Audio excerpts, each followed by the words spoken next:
Hello, hello. Hello. Hey, Hi, everyone. everybody. How's everybody doing? Very well, thank you. Good compliments of the season 2026. We made it. Whew. You can Started see very this virtual pool in the background. Absolutely. Now, guys, very excited for the discussion for today. Before we jump into it, just for the audience and all the people that are tuning in, just a big welcome back to everyone to the first episode of Profiled Player Behavior in a Changing World to kick off 2026. So, very excited just to introduce the conversation for today. We're diving into a topic that is often very misunderstood, frequently misused, or regularly oversimplified, for lack of better description, and that is the topic of gamification. So Victoria and I actually spoke about this the other day, where we were saying how when people talk about gamification, they always talk about it in the same breath as like CRM, VIP, loyalty, personalization, and engagement. And they put everything into one collective box. But the question that we were asking is, are these actually the same things, or are we grouping very different disciplines into one convenient bucket? So this was the conversation that we had. I mean, Victoria, maybe you'd like to share some more as well. Yeah, and I think gamification is also it's quite long with us, I would say. However, it is still quite confused by many people. So that's why we wanted really to deep dive into this topic and to help us unpack. We are joined together by two people who are experts in gamification, and we're happy to welcome Eden Dotan and Uri Admon from Captain Up. Thank you guys for coming to us. Thank you very much for hosting us. Thank you for having us. Yeah, and for those who don't know Captain Up, they are pioneers of the discipline. And pretty much we will try to define what is gamification and see what is a proper way to use it. So as it is written in our title, like how to do it right. However, before we start, we actually have a very nice little tradition, and we do the blitz question just to kind of understand you a little bit more as people. Yeah, and what we wanted to start with, and I think Eden, Uri, maybe you can just pick whatever question you like most. We're gonna have in total 4. So the first one will be describe what you do at Captain Up in 3 words. Maybe Uri, you as a CEO could comment. I'll just say the same 3 words we've been writing for the last 14 years when we started the company: engagement, retention, loyalty.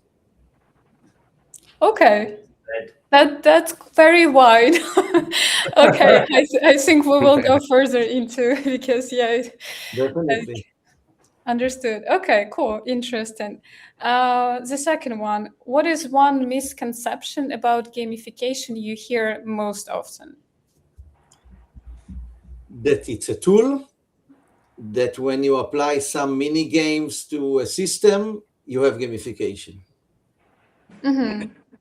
Okay, so the next question that is coming, like, if it is not a tool, then what it is? But let's not Well, we'll derail there. definitely get to that in today's Yes, conversation. yes. So put a pin on that one for sure. Yeah, definitely. So moving forward, if gamification were removed from iGaming tomorrow, what would operators or players feel first? Players, I think, will lose a core, fun, engaging element. Operators will see decline in KPIs. Mm-hmm. Straightforward. Okay, cool, understood. Again, many follow-up questions, but we will go into that. And the last one, what excites you most about player behavior right now? the generational shift, the variety of approaches, and opportunity. Cool. Yeah, I think 2026 gonna unpack a lot of new things for iGaming, so we'll see, and it's super exciting. I'm here with you. Yeah, cool. Thank you. I think we're going to see a lot of changes this year, and I think that was one of the points that we left off in our last episode when we were talking about predictions for 2026, and this was going to be the year of change and hopefully innovation and people actually getting down to really pioneering something new, not just everyone using buzzwords and whatever it is. So I think to start the conversation for today with our first theme that we wanted to really center in on was clearing the air and actually defining gamification. And I think the reason for this is because this is where a lot of the confusion begins. So, Idan, Uri, for you guys, from your perspectives, how do you guys clearly define gamification, and how is it fundamentally different from, say, CRM or VIP management or personalization, customer service, I don't know, leaderboards, whatever you can think of that people put into the same umbrella? How do you differentiate and define yourself? All right. Let's start maybe with the core definition of gamification that was not invented by us. The term came to life around 2012, just during the time we formed the company. Gamification is the use of game elements in a non-gaming world. That's the basic stuff. Now, when we say game element, that's when it becomes interesting, because we need to ask ourselves, what is a game? Now, it's a philosophical question, and there are many, many different answers, and I think everybody really starts to dive deeper to the question, what is a game? There are many different answers. One of my favorite answers that I read long ago is, a game is what lion cubs do. What do lion cubs do? They practice rules. They test boundaries. They do things. They have actions, and there is a reaction. They are not always sure what will be the reaction. This is a game. This is one definition. There can be many others. When we are thinking about utilizing game mechanics in a non-gaming world, we want to bring the same sets of rules and tools and behaviors and consequences to other environments. We can see it everywhere around us in the world, but to keep this focused, when we approach to bring this to iGaming, our thought was that we want, and that's why I think this is not a tool. A tool is an instrument on the big avenue to achieve. To achieve what? To achieve engagement, to achieve loyalty, to achieve retention. Now, we all know that we are all engaged and loyal to different things in our life. It can be our favorite sports team. It can be an app. It can be a singer. It can be an artist, whatever. You know what it feels to be highly loyal, highly engaged. We can travel to different countries and stand 6 hours in the line in the rain to see our favorite band. Okay, and we all know this. Yeah, we will cheer our sports team if it wins or loses. So when we think about iGaming, do we have these feelings to our brand where we play our slots? Do we have these feelings to the games we play? Not really, not to that degree. And we are people, right? We have these feelings unlocked inside us. We are capable of experiencing these feelings. We can go crazy to complete a streak in Duolingo or in whatever, in Twitter or in Instagram. We can care so much to keep the activation in TikTok. We know how it is for us to follow any group that we like.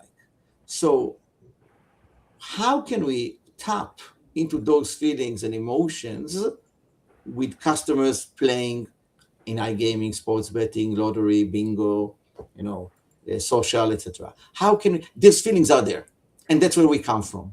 So when we say gamification, we are definitely not talking about, hey, here are 5 mini games that we added to a CRM system, and now we have gamification. No, actually, when we talk about gamification, we say we come with an approach to treat you, to interact with you in the way that is playful and encourages your feelings from inside out. You tapping into your intrinsic motivation. If I just generally say intrinsic motivation is the motivation that you have inside you to achieve different things, to be healthier, to be a good community member, to study, to do sports, to be healthy, all of those. This is your internal motivation, intrinsic motivation. It's not rewarded by any prize or point or trophy or leaderboard. And there's the extrinsic motivation, bonuses, money, status, badge. Now, we all relate to extrinsic motivation. We know it. It talks to us. We care about extrinsic motivation, of course. But the real interesting stuff begins when we are connected to our intrinsic motivation. We all know it. We all know that when we go on a journey, this long journey, we go about it from the inside out. Now, the question is, do you connect your intrinsic motivation with your favorite game? Because that's what we are looking for. Now, when we started this 14 years ago, I have to tell you that for the first, at least until around 2020, 2019, people asked us, what is it you are doing? What is gamification? The concept was not, it was quite alien. And we had a lot of time to spend to what it is we are doing and why it is we are doing. What I see very interesting these days, people are much more engaged with the concept, to use this phrase. People are much more interested, and it's very fascinating now because, there's a time for everything, and there is a feeling that let's say brands and everybody in the industry is now much more open to this kind of approach. And the approach, again, is not about how much noise I can add. I think it's a very important thing to remember. It's not about how, to add another spin the wheel, another quiz, another avatar that grows. This is noise. I think you would want to add quiet. You want to add silence. And real gamification taps into you in a way that your whole journey is taking into consideration a variety of game mechanics, sometimes also using in the right fraction the mini games and other stuff, of course, as part of maybe other 100 different ways to use it. But in a peaceful way, you are more engaged. The same way you are more engaged with with any one of the different examples I gave, sports or artists, etc., and nobody is throwing spin the wheel to you every day. It's not the way people are engaging with you in your other ways of life. So the gamification, when you take it this way and you think about what motivates us, how can we connect to our intrinsic motivation? How can we connect to a journey? I think that's what we're looking for. That's interesting. So you're pretty much talking about this emotional connection, and I feel like emotional connection, in a sense, like other aspects like CRM, personalization, VIP, customer support, they're all, and gamification as well, and maybe some other instrument that you can use for that. This is a goal. The ultimate goal is to create this emotional connection, which creates trust and creates loyalty at the end, and pretty much, drives all the financial metrics as well. And here I'm just wondering, if you could maybe give a bit more specific examples, like what is gamification, but this is not personalization, let's say, or this is not CRM, or maybe these are kind of different aspects of the same, but again, you need to treat it differently. Because as a concept, that's very, very clear, but I would probably, people are really interested into practically, how can I spot that this is gamification or this is not? Or how do we spot when an operator is confusing something else and labeling it as gamification? Yeah. Excellent. So I would say this. You have information, you have intelligence, you have activation, and you have reaction. The information is the basic stuff the CRM is dealing with. That's what the CRM is dealing with. If it's a very good system, it will also have intelligence there. The intelligence will create segments. All right. That's the end of the CRM. That's where the CRM, and this is a heavy thing, it's a complicated thing, it needs a lot of wisdom. It's really hard to do, and we don't have thousands of good CRM companies. We know how difficult it is to achieve data, and I'm talking about real-time data, and we still know how much challenging this is. And after you have real-time data, to be an intelligent real-time data platform. Now we move to activation. That's where gamification comes in. What taps into activating you as a customer? Let's take a very basic thing we had since we were kids, when we go to the shop and we get this card, buy 4 ice creams, get the 5th one for free. This is not CRM. This is gamification. Very basic one. It's, consecutive. It's buy 4, get the 5th for free. There is a reward. There is a journey. There is a challenge. All right. I could make it into a streak. Visit 5 days in a row to get the, okay, this is also gamification. Now, I want to tap into, as I said, an intrinsic journey. So I would ask myself, what do I care about?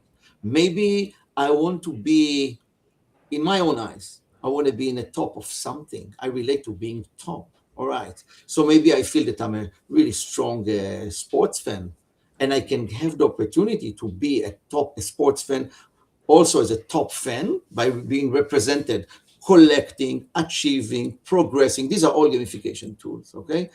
We are talking about behavioral mechanics, not used in CRM at all, not relevant to CRM at all, okay? My will to be better than you, my will to compete with you, my will to brag, my will to achieve, my will to complete a collection set. Even monkeys, and it's been researched, have a will to complete collection sets. This is inherent to us. This is not related to CRM, okay? So really understanding how people behave, really researching how people behave, and then utilizing those elements. Again, my will to have a status. So managing different tiers and other stuff, but how do I achieve this status? My fascination with unpredictability. A predictable win is boring. CRMs, again and again, are so predicted. I know you will send me this survey. I know for my birthday, I know. This is not gamification. I have to say, it's fascinating for me to see in this time, because people are open, and I think they understand. I think they understand that it's not enough to just add the word gamification to something, right? It's like you can add the word green or clean or strong. It doesn't matter. If you want to handle gamification, all of the elements that I speak to about should be in the core, meaning from KYC, from first visit. And then I'm thinking about you, of course, as a group. Here, of course, I care about segments. I care about data. I care about intelligence. Done right, together, it's a very powerful thing. That's why, our CRM capabilities offer a full connection. And, then when you do something that is relevant to the customer, because you may like to be in a leaderboard, you may like to collect, you may like to have a trophy, you may like to brag, you may like achievements, you may like unpredictability, many, many things. People are different. So it's also about understanding for what archetype to relate. What kind of a gamer are you? Are you an explorer? Are you an achiever? Are you more risk averse or less risk averse? There's many things to be considered here. And now, actually, not noise, but quiet. Not bombarding you, but actually tapping into your intrinsic journey. And of course, using badges, using trophies, of course. Those are the small tools, providing the mini games. But all along thinking about your journey. So you're a person, you have a game type in you, you have maybe a few. We will offer you the opportunities to achieve this in your journey while playing a game, inside the game. And of course it can be done, because anybody that plays soccer in the, next to his house with his friends knows that you care to beat, to compete, to win, to achieve. You have this in you. You don't need money to be involved in order to awaken this, but you do need a process and tools and platforms and data to achieve this when you are online only. It's actually quite nostalgic listening to you speak, Uri. I think I could sit here for hours listening to you. And it takes me back 2 years ago to the same time that I first heard you speak when we had our panel together on stage at the conference. And the narrative now, compared to then, while similar, today sounds even more informed, because I'm assuming now with adoption, there is more ability to test and more ability to experiment, and there's a receptivity to this, what was previously experimental. Yes. And today it is now being more glorified, but at the same time, through this glorification, we are misinterpreting and incorrectly labeling. And we've seen this so many times. We've seen it with personalization. We've seen it with VIP. We've seen it in CRM. We love to label something, but if we don't know what it is, it's okay. It's similar to that. We will just call it that. So it sounds like a very good shift in direction. And it was a topic that you mentioned already 2 years ago, and I never forgot it, which was how gamification is not a tool, but gamification is a science. And I never forgot that conversation, because it was the only time, and I think still to this day, you and Captain Up are the only company that I've ever heard refer to gamification as a science. And this is something that really got Victoria and I chatting about, and I will hand over to her because she brought up an amazing point, and I'm going to let her share it. Okay. No. Okay, this is a live conversation. I'm thinking, so the point that I was thinking about is that as Uri is talking about pretty much behaviors, and that behaviors are very different, and you need to first spot behaviors, and then you can actually gamify the experience, because if you just gamify whatever, it will not be relevant. Like just in a sense, I think this misconception which is in the market is that gamification should just be there. There should be this wheel of fortune after some game, whatever, where you can win 10 free spins, whatever, because everybody is doing it, and that you need to have it for everybody. But here, like just from the previous discussion and following on what Gali just said, is that if we're talking about it as a science, then it should be about human behavior, and it should be about relevancy for this particular human behavior. So here, I think the next question, which is interesting for me, is like, if you could also provide here, again, I am working in personalization. So for me, this approach is very, very, this, in a sense, the same, because again, you can't do personalization without understanding the human and the behavior. So first you need this intelligence, and then you kind of do something. So the question maybe here is the following: what does it actually mean to approach gamification as a science rather than as a set of mechanics or features as everybody is thinking about it? Yeah. Okay, so maybe I would start with what is the thought process, or maybe the flow of events and thought also, right? We said we have the data, right? And then we have the intelligence.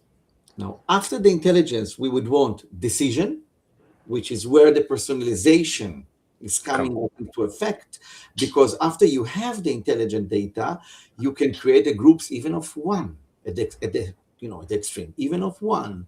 And there's something funny about human behavior. We all feel very unique. Of course, we are aware we are not so unique. As we grow up, we understand we are not so unique, but still, fascinatingly enough, we do feel that we are very unique. We cannot escape this feeling. It's great. And that's why I think we also like to have groups even of one, very relevant to everyone. Now, after you have the decision, you want now the experience part. Now, there is a kind of flow when you come to that. You take the event, you have your events, you have your segments, you cut into the groups, you have many, many different things to take into consideration naturally. And I'm such a big fan of personalization. We have our own approach and we want to be recognized. I think personalization has two sides to it. Has the brand side that says, I want to personalize, I want to give the relevant message, the relevant promotion, etc. But there's the customer side. And the customer say, hey, I am a person. I'm not a number. I want to be treated in a personal way. And that's a very big thing for customers, for us as people. And now comes the activation. Now comes the behavior. All right, I'm different. What is the experience that I will have? I want to experience the world, and what's interesting with data, relating to what Gali said about discussion about science, and our slogan is the science of activating user loyalty. The reason this is our slogan is that we love data and we love human behavior, and it was all along about, even you can look at it even as a cliche, like Neo looks in the Matrix and you see all the numbers in green and black coming down, and he can see the universe through these numbers. This was our approach for day one. We can see how the universe is behaving through those numbers.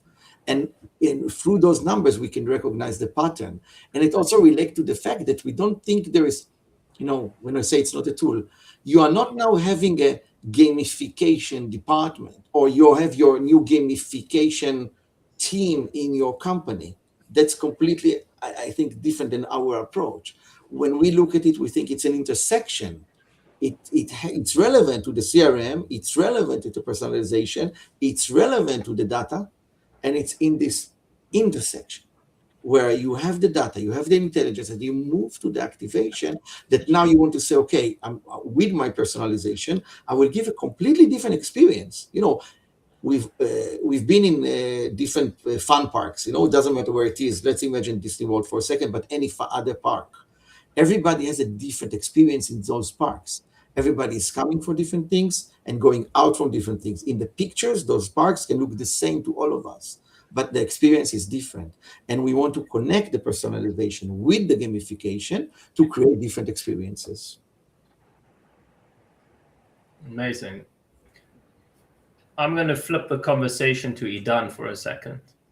Let's put you in the spotlight.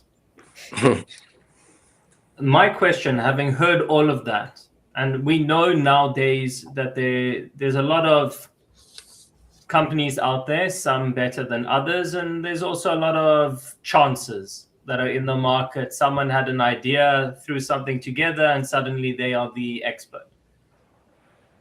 To put the spotlight on you and to put the spotlight on Captain Up, how would you explain what Captain Up does differently compared to platforms that treat gamification potentially as just a cosmetic layer? Yeah.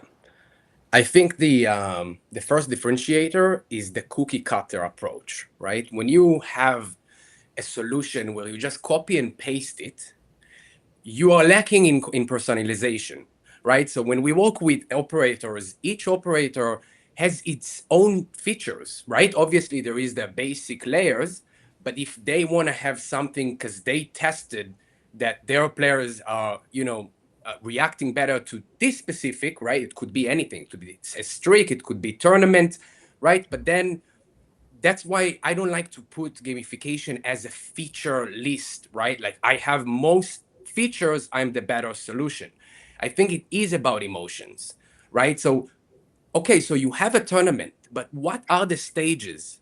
What is the requirements, right? And that's what we do at Captain Up. We think, we can talk about this and I'm going to have kids until he's going to finish up talking here about this, but And I think it's mostly the experience, because as he said, 7 years ago he had to explain that coined phrase gamification, but today he needs to explain what differentiates Captain Up from others, right?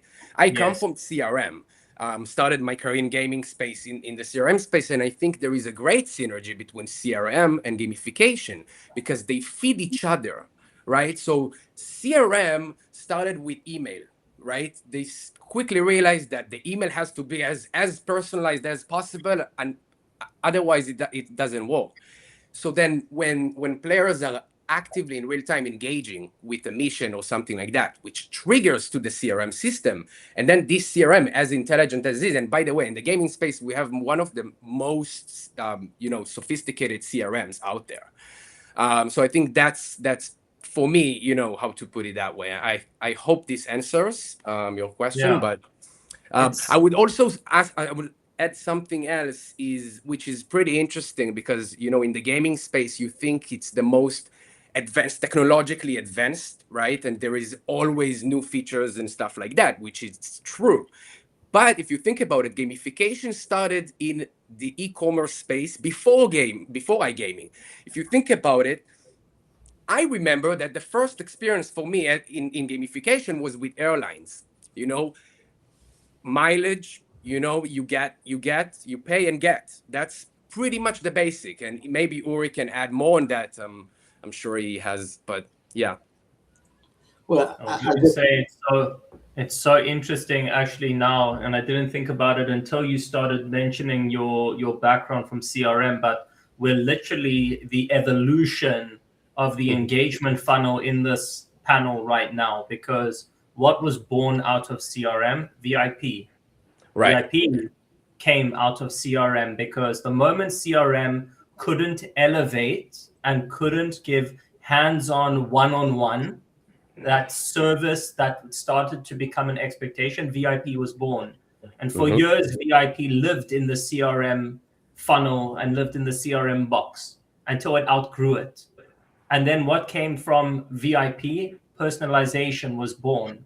And personalization, beyond CRM personalization, became an enhancement that was so pinpointed that improved through data and improved through technology and improved through the granularity of insights that we never really had until we started to break down segmentation.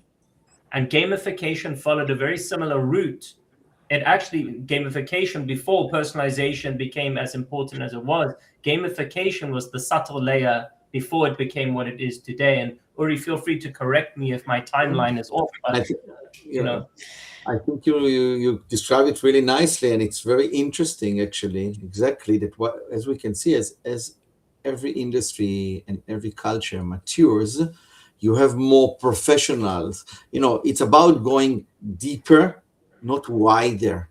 And in a way, VIP, as deep as you go, it's a field of its own.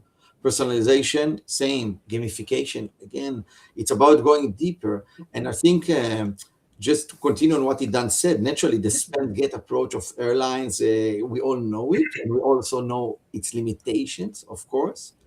And what we should remember about all of this also, that when we talk about science, like every science, there is the thought process, but there's also the underlying mechanics, tools, platform to achieve this science.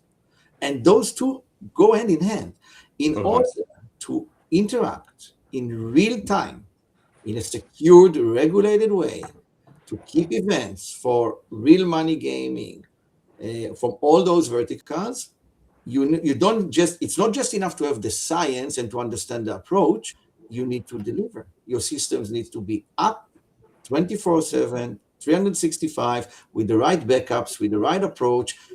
And this is, again, something important to remember when you are thinking about the availabilities and what you have when you are choosing, let's say, a solution for yourself.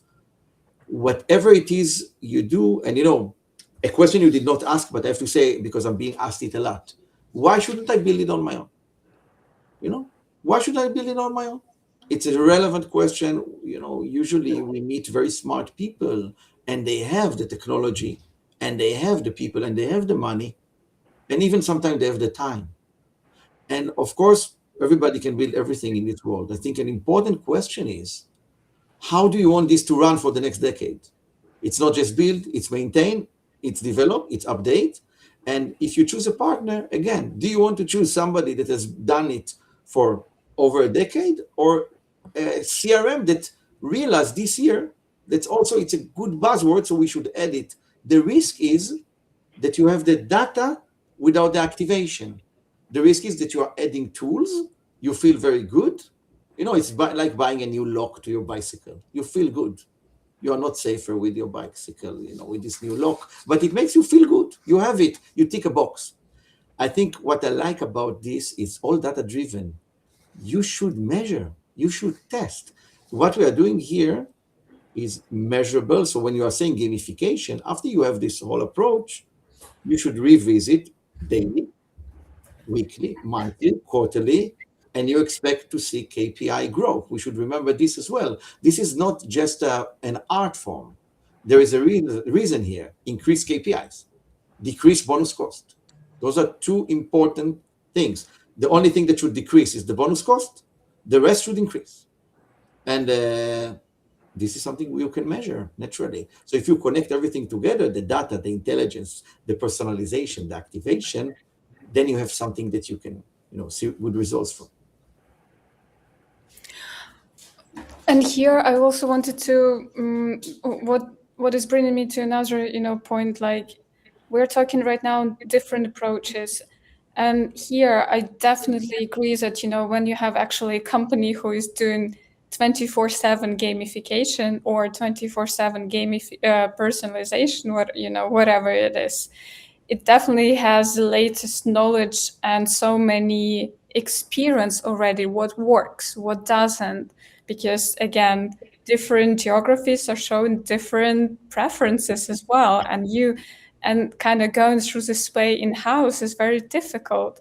However, I believe that, like, at least European part, again, I'm not sure, maybe you will see.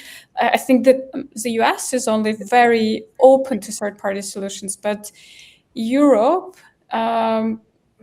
I think Israel is also very, very, innovative and kind of open. But like Europe is very, very conservative. Like the preference here is to do everything in-house, but you can't be amazing in, having a platform, having a good CRM, processes, having a good brand identity and deep brand identity where you can actually play around with, so like there are so many moving parts where you just can't be amazing at each of them in-house. That's why kind of using the third-party solutions is a very good way to go. But here again, like let's say if I am an operator, very practical question, like how do I differentiate? There are different solutions who are offering gamification. How do I differentiate, like, whether this solution is actually using science-based approach, this a bit more depth one, or is it kind of more like a surface level engagement in a sense? There are a few basic things that I would ask as an operator when I'm looking to really incorporate gamification, again, as an approach in my organization. First of all, the baseline I would recommend, just always the baseline, I would want my partners to be able to handle loads of data in real time in a secured way. Sounds very easy, but very rare, okay? So when I say loads of data, we all know what it means. We are in this industry. Yeah, we are talking peak times, and we are talking millions and millions of users doing things at the same time, etc. So that's the basic stuff. And naturally, the good providers can do that. Absolutely. Second, I would want to be able to work from, again, the inside out, meaning I am the brand, I have my customers, I have my KPIs, I have my own culture, be it US or LATAM, Africa, Europe, etc. People are people, but still there's the local approach, which is different.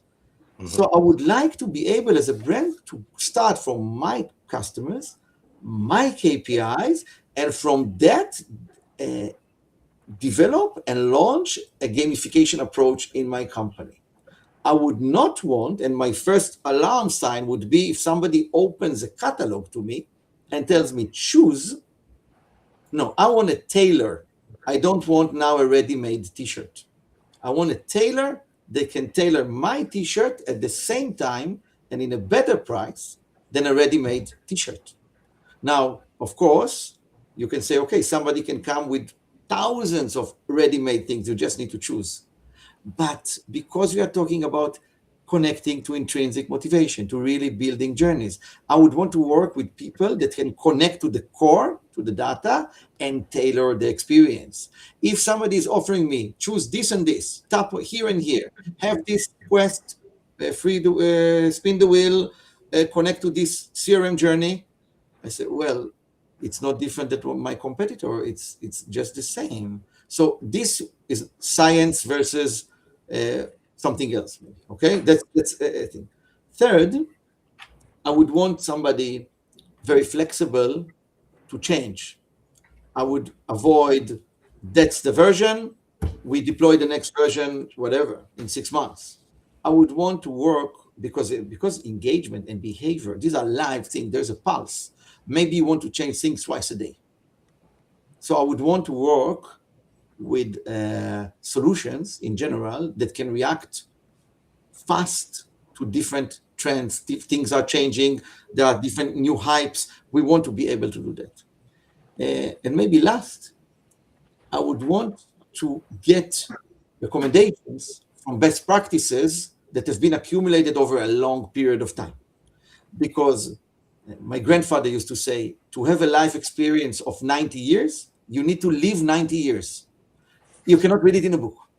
It's not in a book.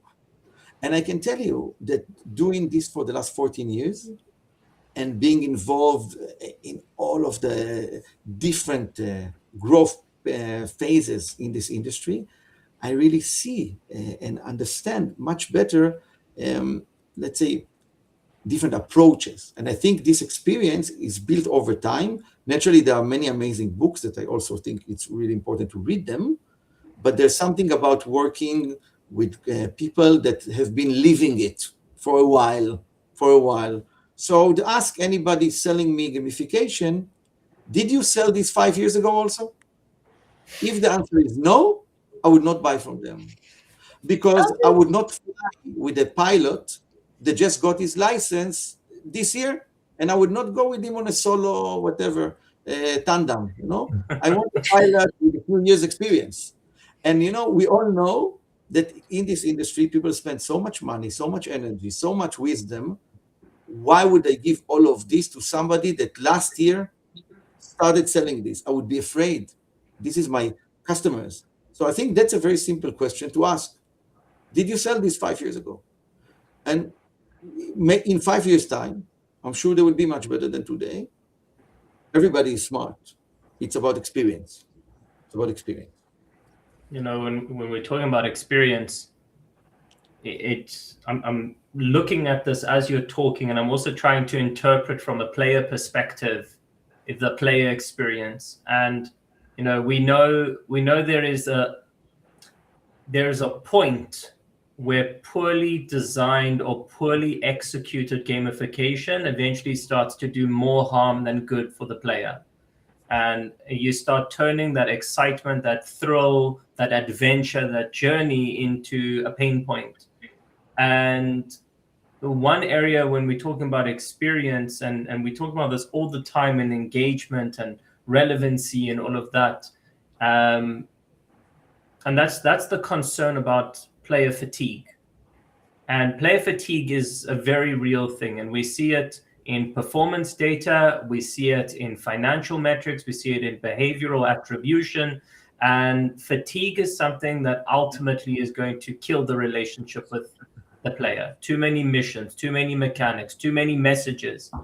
So the question here then is, how should, having heard this component, how should gamification be structured to enhance an experience rather than overwhelm it?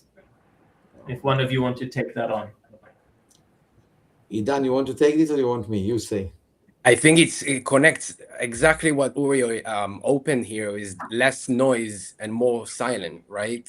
Less is more. Less is more. I think as you know, as a player, we all customers here. Do you like to get so many messages thrown at you? Oh, I have too many bonuses, promotions, stuff like that. We know that the hardest part is, you know, and most expensive is acquisition, right? Because you constantly need and also Gali, you are in you know expert in VIPs, so you do experience what is like gems that you can't you know teach them, right? They already have the trust in you. So then the gamification also needs to speak to VIPs specifically, not right. So yeah, I think that's less But is I more. think I think this also echoes what you were saying, and maybe this is just another awareness signal that operators should consider is when you're trying to pick your gamification partner, don't judge it by the feature list of what they're selling you. Yeah. Because more does not mean more in this instance. More just means you have diluted your focus of what you're actually targeting. So, and I think that this is something that a lot of people sometimes need to reiterate and need to hear is that more does not necessarily mean more in this instance.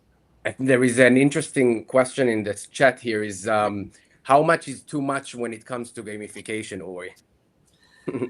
Well, you know, it's a good question. You know, there's a research, very interesting research in behavioral psychology that shows that we are completely different people, same us, when we are on Amazon, when we are in Roblox, when we are in TikTok. It's not like we have one pattern and this pattern follows us. Rather, when we want to engage people, that we are very different according to the platform we operate in. So how much is too much depends, actually, there's a matrix here about our character and where we are. You know, when I walk on the casino floor, specifically in Vegas, I love it. I love the noise. I love the light. I love to have lunch there on the floor just to immerse myself. But I cannot do it for 7 days nonstop. You know, we all know the feeling. You need some quiet. All right. So that's a very extreme. If I take a very, very, very extreme, I also love the hikes in the mountain when everything is very, very quiet and there's no distraction at all. Now, we all move between areas. So how much is too much? We are focusing here on iGaming. Let's take some, I think, thumb rules. The core is not the gamification experience. The core, I came here to play a game, to place a bet. That's the core. I did not come here for the extras. I came here for the main dish. So if I remember that I came to the main dish, I would ask myself, how can I contribute to the best experience possible of the main dish? Okay, it's very colorful and sometimes very quiet, but I need to always remember I connect into an intrinsic journey to the main dish. And I have to connect it briefly to the player fatigue that Gali spoke about. Fatigue, interestingly enough, also comes a lot from expected experiences. If it's completely expected from me, I lose interest and I'm tired and I feel it as a noise. But when something is coming in an unexpected way, I find it much more intriguing, even if it's the same kind of content and same kind, even that, just the expected way. So again, connecting this to the CRMs, you know, the expected pattern and approach, especially if there's no personalization or a bad personalization, this kind of approach also contributes to fatigue. So I want to be able to give different people completely different experiences, knowing also that I need to take care of the main dish, enhance the experience in the main dish, and not be too loud, not to steal attention. Stealing attention is a progress bar on the top of a game. Stealing attention, it's a question. It depends what is the bigger journey. Is a pop-up after a tournament stealing attention? You know, there are many, many little practical questions that when working with customers and analyzing data and seeing pattern, we look at. But at the general approach, I think that's quite a few rules of thumb. And like, just following on what you just said, like on the whole conversation, I'm just thinking about that. Everybody wants to have better KPIs, yeah. And if we treat it right as a science rather than just kind of a feature list, which is linked to predictable CRM journeys, yeah. Like, I have actually two questions here. First is like, from the organizational perspective, who should own gamification within an operator? Because it's it looks like it should be linked, and at least you need to work around together with CRM, with, I don't know, personalization if you're doing some, with technology, with product development, because maybe you need this very specific features. There's this very valuable group of players that you want to develop, and you understand that this is very important. Yeah. So it looks like very interconnected topic, and like how to approach it first. And second question is like, of course, as any operator is interested in, like, what value can you get from it? And here I'm also very, I listened to a podcast recently where there was one operator saying that they actually did an experiment and they turned off all CRM for a group of, let's say, 20-30% of players, just to understand how it is affecting the whole revenue. Like, what is the effect? They were just very, very curious, and they wanted to understand analytically. And they said that the effect of CRM is 20% approximately. And I'm wondering, like, what operators also can expect from gamification, in a sense. Probably you definitely have a lot of cases, but please not like the cases where 200% improvement.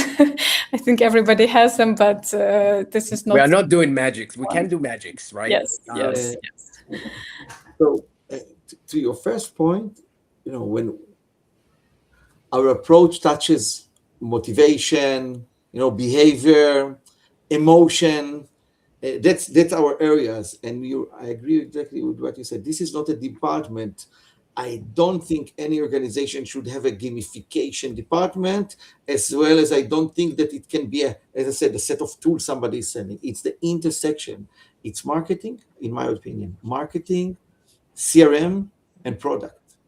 Now, when we work with various customers, we see that the requests sometimes come from the marketing people, sometimes coming from product people, sometimes from business people. But eventually, when working on the project, it's the marketing, the CRM, and the product together.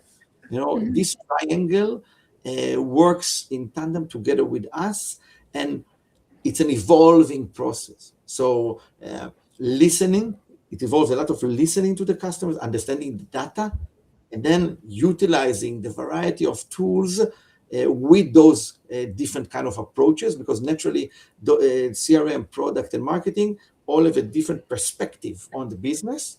And together, if you look at this as three circles, in the center of this Venn diagram lays, I think, the results of the gamification elements together. That's how I think about it. Results. Let me share with you anonymous results, a general approach. When thinking about KPIs, naturally, okay, the brand knows, customers we work with, they know what they want. Of course, everybody can say, yeah, we want more revenues. That's not a KPI in my mind. That's a result. That if KPIs are met, the result may be more revenues, or maybe to the point, more profit. More revenue enough cannot sustain a business. Of course, more profit. But that's a result. I don't consider this as a KPI.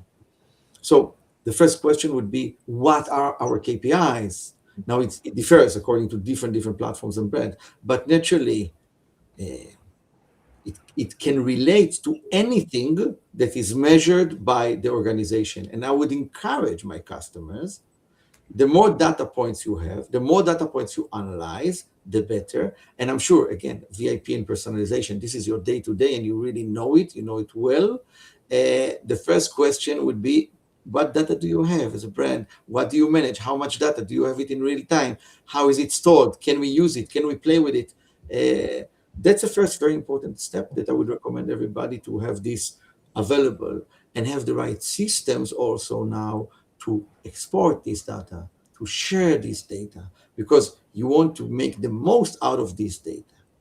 Now, results that we can expect, and whatever data piece we are tracking, as I said, in general, we want everything to go up, and we want one thing to go down. We want the bonus cost to go down. Now, bonus cost is a very important thing. I love the phrase by Beatles, money can't buy me love. You know, money, and I read one time a quote by a very rich guy, and he says, yeah, it can't buy me love, but it can pay for a good house and a yacht and other things that are making me happy. Yeah, it's true. I'm not degrading money here at all, but I don't think you can really gain loyalty and engagement of anyone in this life for money. It's a very dangerous approach, and it's been researched and proved many times that if you start giving small bonuses over time, they're not enough. People want more and more bonuses.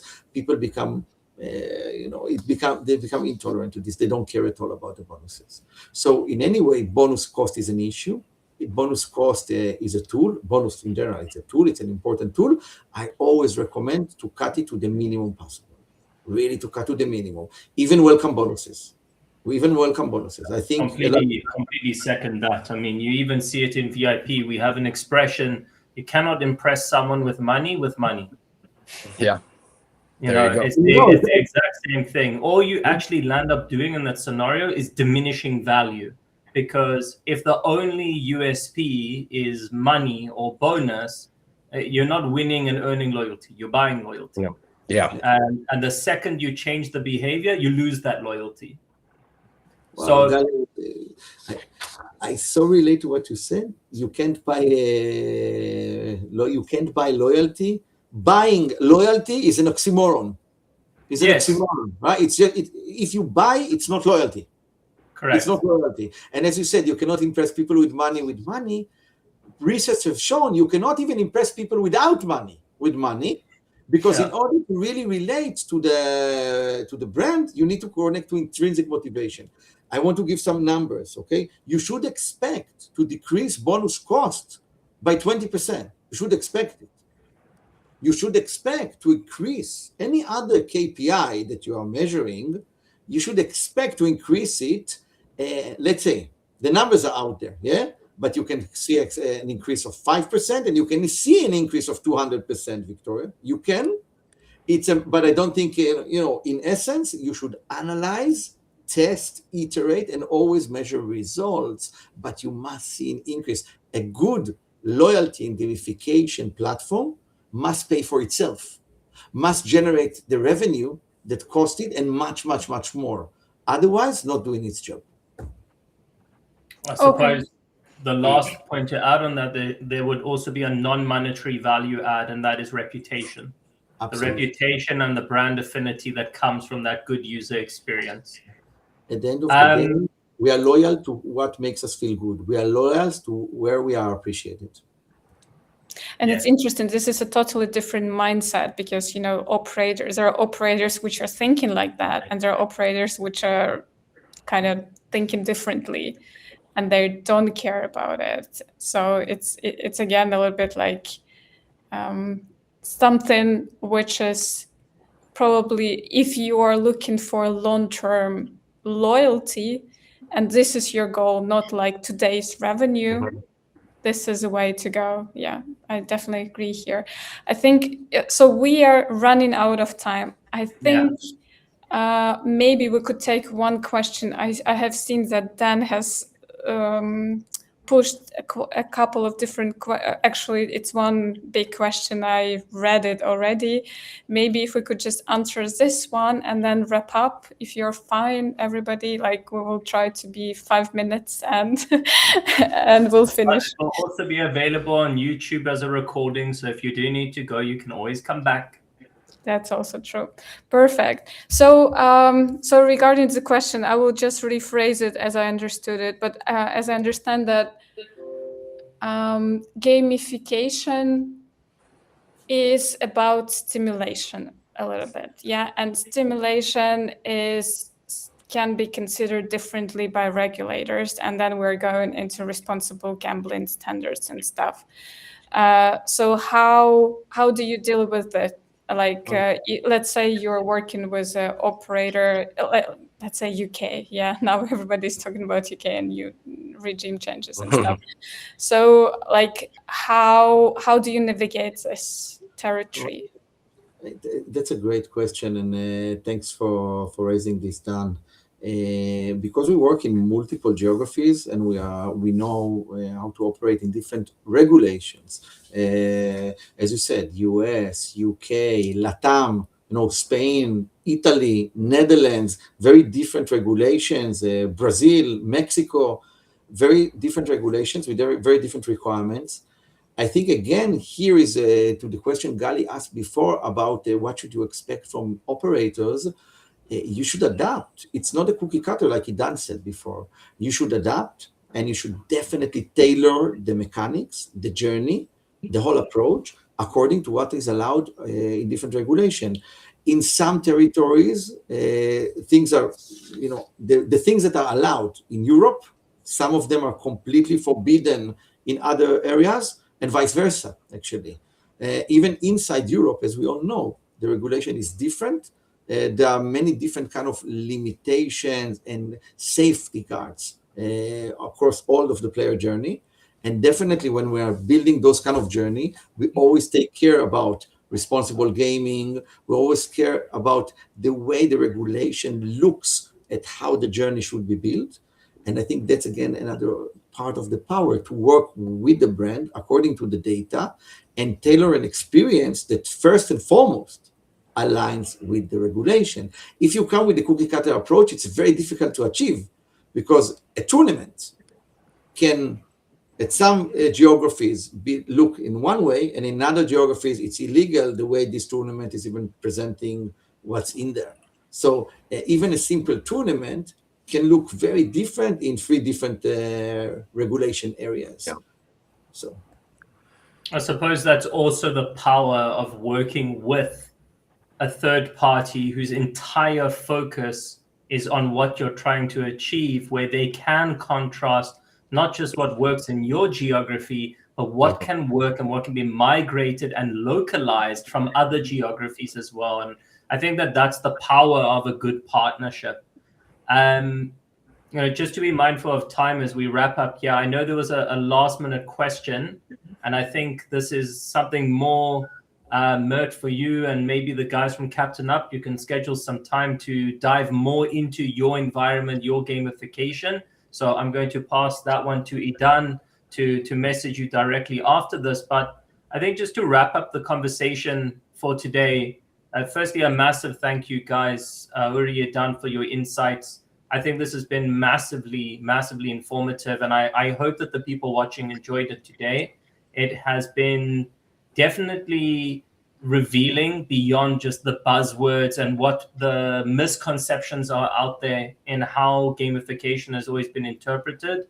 So, I think it's safe to say, and hopefully the walk away from here is that gamification, it's not a gimmick, it's not superficial. There are no real shortcuts to gamification. And when you actually do it right, that's when it becomes a behavioral engine that is supporting that emotional connection. It's supporting long-term loyalty. And when you do it wrong, that's when it becomes noise, which is what we decided today as the point we're trying to avoid. Stop making your environment noisy, be more relevant, be more on point, and sometimes just embrace that quiet. So to the audience for today, I'm just going to give a big thank you to everyone who came and joined us live and contributed to the conversation. Really hope that you guys, I know all of you are going to be at ICE, so I hope you will all have an amazing time in Barcelona. And for anyone that is watching, if you do go to ICE and you want to reach out to Captain Up or the player to explore your personalization elements, feel free to contact any of the other panelists here. I'm sure that I'd love to see you in Barcelona. And just from my side personally, a big thank you. Thank you very much. Thank you, guys. Thank you. And a bit of credentials, yeah. So this episode of Profile was made possible also through the collaboration of the Playa, Warrior Lab, and a Gaming Roundtable. This episode will be available on YouTube or at LinkedIn events, so you can, in case somebody wants to listen one more time, feel free. And I'm also very thankful for you guys, because now I'm also thinking about gamification, personalization. This is something that is that was a great question, which was posted at the end, like how do we actually shift operators' mindset toward that? That's a difficult question. And I think we all need to work around like how to be, how to move there, so that we're becoming actually just a very good, feeling good entertainment part of the entertainment industry. And how to also, gamification, personalization, how do we manage it all together? That's also quite an interesting question to solve. And those who will solve will reap the benefits. I believe that very, very big ones, actually. So yeah, thank you very much. Thank you. Thank you all very much. Thank you. Probably see you at ICE. Bye-bye. Good luck in ICE. Bye-bye. Cheers, everybody.